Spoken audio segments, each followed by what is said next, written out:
I was 17 when I joined the Army. I thought of the Army as family, but I was raped by my brothers in arms.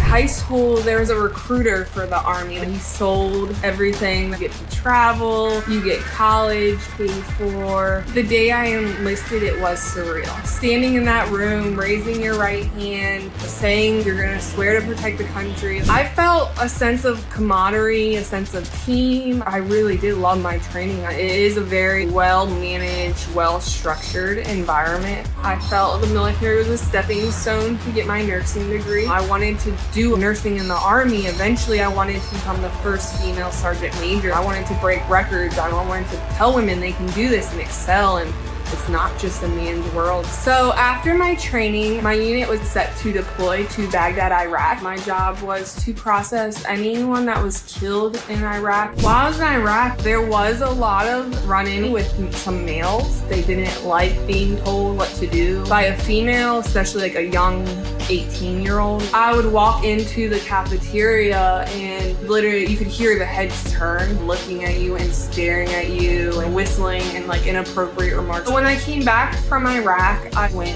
to a Army-sponsored cookout with one of my battle buddies. There's about 100 people there. It was filled with all people in the military, sergeant majors, first sergeants, a bunch of officers. I noticed that the person I went with and his friend were kind of starting to act weird around me. They gave me a drink and I took the drink, and that's kind of where everything began to get fuzzy. I was drugged, and it's almost like an outer body experience and you can't control your body. So multiple battle buddies, brothers in arms, took me out to a field where they sexually assaulted me. They beat me. They did what they wanted with me. They then took me to a vehicle and sexually assaulted me in the vehicle. They end up taking me to one of their houses and they sexually assault me throughout the entire night. I wake up and I'm naked, I'm drugged, I'm groggy, and I just knew I need to go to the hospital. I remember walking into the ER and thinking like, oh my God,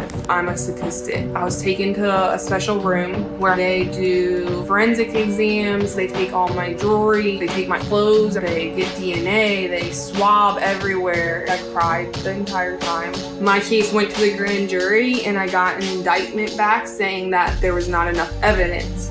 And I am so confused. I call up the prosecutor and they say that my rape kit was lost. They lost my underwear, they lost the DNA, they lost everything. Everything was gone. I ended up getting a restraining order on the guys that did the incident.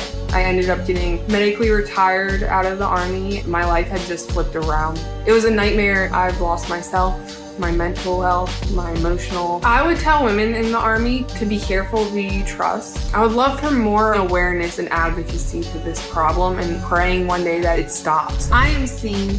Are you?